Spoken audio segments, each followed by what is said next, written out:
말씀의 제목 한번 따라해서 순종하되. 순종이란 말을 이렇게 생각하면 구약 성경에 이삭이라고 하는 사람이 제일 먼저 떠오릅니다. 참 이삭은 그 순종을 잘한 그런 삶을 살았던 사람입니다. 물론 장자의 축복을 할 때 분별을 잘 못해가지고 목소리는 이제 둘째 같은데 몸은 어떻게 첫째냐, 알고 하는 얘기지 모르고 하는 얘기지, 성경을 읽어봐도 그 부분이 늘 궁금해요. 어쨌든 야곱이 알았든 몰랐든 어쨌든 잘못된 축복 기도를 했죠. 일단 알고 했어야 되는데, 알고 둘째 아들에게 축복을 해야 되는데, 어쨌든 이삭이 축복 기도할 때 축복을 잘 못했습니다. 성경에 보면 야곱도 그렇고 또 아이야 선자도 그렇고 똑같이 육신의 눈이 어두워졌는데, 육신의 눈이 어두워졌다고 뭐 분별해야 될 걸 잘 분별 못한 건 아니다, 그런 우리 깨달음을 줍니다. 그 이삭이라고 하는 사람이 그 아브라함이 번제로 드리려고 그럴 때 순종을 했는데, 만약에 그 등짐 지고 올라갈 정도의 아이인데 그 뭐 100세가 넘은 아브라함이 그 아들이 반항을 하고 뭐 저항을 심하게 했으면은 아마 제사 드리기 어려웠을 거야. 근데 그 부분에 대해서 이게 아이를 묻기도 하고 또 제단에 올려놓기도 했는데, 올라갈 때 또 물어보게 됐어요. 재물이 어딨냐고. 이제 네가 재물이라는 거죠. 어린 양 같이 이렇게 그 아버지가 하려고 한 일을 받아들이고 하나님의 뜻에 순응하는 이삭, 대단한 사람이죠. 그래서 오늘 우리가 구약 성경을 읽으면서 아브라함, 이삭, 야곱, 요셉 이런 사람들을 생각할 때 아브라함은 복이 있는 사람이 됐고, 이삭은 순종을 잘함으로 순탄하고 평탄한 길을 인생을 걸어갔고, 야곱은 뭐 기도를 이렇게 잘했기 때문에 복을 받긴 했지만 수단과 방법을 가리지 않고 복을 받으려고 해서 험악한 인생을 살았습니다. 이삭과 야곱의 대조적인 것은 이삭은 평탄한 인생, 야곱은 험악한 인생을. 누가 험악한 인생을 살았다 하면 자기가 스스로 그렇게 고백을 했어요. 그리고 요셉 같은 사람은 꿈이 있는 사람, 꿈이 이루어지는 사람. 그래서 오늘 이삭이라는 사람을 생각할 때 순종을 잘했던 모델 같은 사람인데, 순종 얘기 나오면 여러분들이 이삭을 떠올리시면 좋겠다는 겁니다. 오늘 첫 번째 순종에 관한 말씀은 제도에 순종하라, 이런 말씀입니다. 따라서 제도에 순종하라. 오늘 이 제도라고 하는 것을 인간이 만들어놨는데, 제도에 이게 순응하는.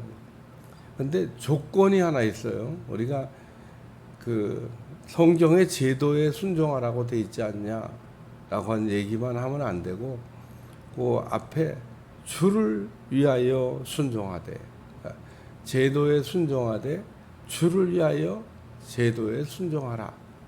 그러니까 우리가 그 제도에 순종해야 되는 이유가 주를 위하여, 주님을 위하여 제도에 순종하라, 그런 말씀입니다. 그 제도라고 하는 게 위에 있는 왕 또는 뭐 그 악한 자를 징벌하고 선한 자를 포상하게 세워놓은 총독이라고 하는 이 제도에 그 순종하라. 그 전제는 주를 위하여, 우리가 주님을 위하여 먹기도 하고 또 굶기도 하고 살기도 하고 죽기도 한다고 이야기하는데 주를 위하여가 중요합니다. 그 부모에게 그 공경하란 말씀을 얘기하면서 주 안에서 내 부모에게 공경하라 이렇게 되어 있습니다. 그러니까 부모님이 말하는 거는 다 들어야 되냐? 우리가 그런 생각이 들 때가 있습니다. 불신자 부모가 교회에서 이렇게 부모 말 안 들으라고 가르치냐? 그러면서 교회 나가지 말라고 그래요. 그러면 이제 어떻게 해야 되지? 막 이런 고민을 하는 분이 있습니다. 고민이 되죠. 부모에게 공경하라고 그랬는데 성경 그 앞에 전제를 붙여놨어요. 주 안에서 내 부모에게 공경하라. 그러니까 오늘 우리가 공경이라고 하는 것이 주 안에서라는 겁니다. 여기도 모든 전도에 순종하되 주를 위하여. 우리가 제도에 순종해야 되는데 주를 위하여냐라고 하는 걸 이게 물어보라는 겁니다. 뭘 위해서? 뭘 위해서 우리가 그 순종해야 되냐? 주를 위하여 순종해야 된다.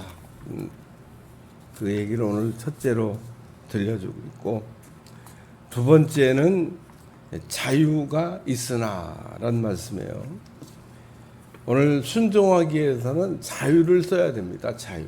하나님 우리에게 주신 자유가 있다. 가끔 자유에 대한 얘기를 우리가 할 때마다 우리가 그냥 아무 때나 막 자유야 뭐 하나님 우리에게 주셨는데 자유지. 이번 주일날 제가 성령 충만에 대한 설교를 하면서 성령 충만을 받는 것 자유야. 그럼 맞냐? 맞는 게 아닌 겁니다. 예수님께서 성령 충만을 받으라고 명령하셨는데 그게 무슨 뭐 내가 스스로 선택해서 받고 싶으면 받고 받기 싫으면 받지 않고 이게 자유지. 그게 자유가 아닌 겁니다. 자유. 오늘 자유가 있으나 그 자유로 악을 가리는 데 쓰지 말고 오직 하나님의 종과 같이 하라. 하나님의 종이라고 하는 것은 자유를 주셨지만 그 자유를 잘 쓰는 사람 그게 하나님의 종이죠. 바울은 그 예수님을 믿기 전에는 자유가 없었는데 예수님을 믿으면서 자유를 얻었습니다. 근데 이 자유를 얻은 바울이 나는 예수님의 종입니다. 이러고 얘기해요. 아니 기껏 종에서 자유를 줬더니 또 뭐 주님의 종이 되겠다고. 그 구약의 성경을 읽어보면 신약 때에는 모든 종들이 그 자유를 얻고 이제 그 주인에게서 벗어날 수가 있습니다. 근데 그때 주인에게서 벗어나지 않겠다고 하는 종이 있습니다. 이런 종들은 어떻게 해야 되냐? 귀를 뚫은 그 종이 되는 겁니다. 제사장에 가서 문설주에다 귀를 대고 귀를 뚫어 귀 뚫은 종이 됩니다.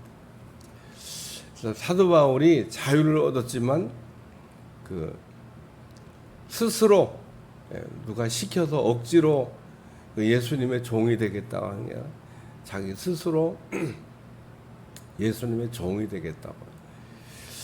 오직 하나님의 종과 같이 하라. 여기 종이 나와요. 종. 하나님의 종과 같이 하라. 자유를 얻은 종을 얘기하는 겁니다. 하나님의 종이 됐다고 해서 자유가 없는 게 아니라 하나님 안에서는 마음껏 자유를 누릴 수 있는 종, 하나님의 종입니다. 그러니까 하나님 안에서 살겠다고 하는, 하나님의 뜻 안에서 살겠다고 하는 게 하나님의 종입니다. 너희는 자유가 있으나 그 자유로 악을 가리는 데 쓰지 말고. 하나님 우리에게 자유를 주셨다고 막 쓰라고 주신 자유가 아닙니다. 대한민국에서도 우리가 자유가 있지만 그 자유를 막 쓰라고 주신 법이 아니에요. 법의 테두리 안에서 우리가 쓸 수 있는 법이 자유인 것처럼 그 하나님 우리에게 자유를 주신 것은 자유로 악을 가리는데 쓰라고 주신 게 아니라 자유로 하나님께 영광을 돌리라고 주신 자유이기 때문에 우리가 자유라고 하는 것을 잘 쓰게 되면 오늘 귀뚫은 종과 같이 하나님의 종과 같이 잘 순종하는 사람이 된다 그런 얘기입니다. 그래서 우리가 순종을 잘하기 위해서는 하나님이 우리에게 주신 자유를 하나님을 위하여 잘 쓸 때 순종이 된다. 세 번째는 17절에 무사람을 공경하며 형제를 사랑하며 하나님을 두려워하며 왕을 존대하라. 순종하는 사람은 누구든지 섬기는 걸 잘한다. 어떤 제한된 특정된 나 좋아하는 사람만 섬기는 걸 잘하는 게 아니고 여기 무사람을 공경하며 모든 사람을 포함하는 걸 얘기하는 겁니다. 형제를 사랑하며 하나님을 두려워서 섬기며 왕을 존대하는. 그래서 오늘 하나님 안에서 세워진 모든 제도 안에 있는 왕이라든지 또는 하나님이라든지 형제라든지 모든 사람들을 잘 섬기는 거에 기본 순종에서 온다 그런 얘기입니다. 오늘 불순종이라고 하는 거가 내내 내용을 들여다보면 섬기는 거에 문제가 생길 때 우리가 불순종이라고 하는 게 섬기는 거 잘하는 사람 결론은 순종을 잘하게 된다 그런 얘기입니다. 오늘 순종에 관한 말씀을 베드로가 우리에게 들려주고 있는데 순종과 섬김은 연동되고 있는 겁니다. 순종 잘하는 사람이 섬기는 거 잘하는 사람이고 섬기는 거 잘하는 사람이 순종을 잘하는 사람이다. 오늘 우리의 기도 제목이 참 여러 가지 있어요. 예를 들면 아브라함 같이 복이 있는 사람도 돼야 되겠고 이삭 같이 순종하는 사람도 돼야 되겠고 야곱 같이 기도의 사람이 되게 돼야 되겠고 요셉 같이 꿈이 있는 사람도 돼야 되겠고 그 외에도 보면 참 여러 가지 좋은 기도 제목들이 많은데 우리가 꿈꿔야 될 기도 제목 가운데 하나가 순종을 잘하는 사람. 예수님께서 가장 잘한 게 뭘까? 예수님이 이 땅에 오셨을 때 하신 말씀, 나는 섬김을 받으려고 온 게 아니라 섬기려고 왔다. 예수님이 이게 섬기는 걸 잘하셨는데 그 섬기는 걸 잘한 것 그 밑바닥에는 순종이 있다는 겁니다. 저는 성경을 읽으면서 천사장 가브리엘을 하나님이 나사렛 동네 좀 다녀와야 되겠다. 그러고 보내는데 천사장이 말을 잘 들어요. 나사렛 동네 가고 마리아를 만나서 마리아에게 하나님의 메시지를 전합니다. 그냥 우리가 성경을 단순히 읽으면 하나님이 시키는 일이니까 천사장이 어디든지 가야지 부름받아 나서니 어디든지 가오리다 지금 골라가며 가냐 그러지만 나사렛 동네라고 하는 동네가 멸시받는 천대받는 아주 사람들이 나사렛 출신이야 그러면 나사렛 무슨 선한 게 날 수 있어 라고 얘기할 정도의 아주 사람들이 이렇게 신통치 않게 생각하는 동네가 나사렛 동네입니다. 근데 이 천사장이 나사렛 동네에 있는 마리아에 가서 하나님의 기쁜 소식을 잘 전달하고 오늘 천사장 가브리엘이 나사렛 동네를 가서 마리아를 만나고 오는 거예요. 순종을 잘했던 것처럼 오늘도 예수님이나 또는 천사장이나 우리가 뭘 하든지 간에 섬기는 걸 잘하는 사람 예수님도 죽기까지 순종하시잖아요. 하나님을 잘 섬기는 하나의 뜻을 잘 받드는 예수님이 죽기까지 순종을 하셨다. 그래 오늘 섬기는 걸 잘하는 사람이 결론은 순종도 잘한다. 섬기는 거에 문제가 생기면 늘 순종이 안 됩니다. 하나님이 무슨 말씀을 하든지 우리가 뭐다 따르겠다고 이렇게 입으로는 매일 시인하고 그런 사람 돼야지 꿈을 꾸는데 우리가 실제 상황에 부딪히면 이해가 안 된다 그러고 필이 안 온다 그러고 그걸 어떻게 하냐 그러고 그럴 때가 참 많습니다. 오늘 우리는 이해가 안 돼도 물동에 물을 재웠던 가나의 온이자의 종들처럼 오늘 순종이라는 말을 생각할 때마다 이삭같이 순종자라는 여러분들이 꼭 되시기를 주님 축원합니다. 기도하겠습니다. 하나님, 오늘도 귀한 말씀으로 깨닫게 하심을 감사드리며 순종의 축복이 우리에게 있게 하여 주옵소서. 예수님의 이름으로 간절히 기도하옵나이다. 아멘.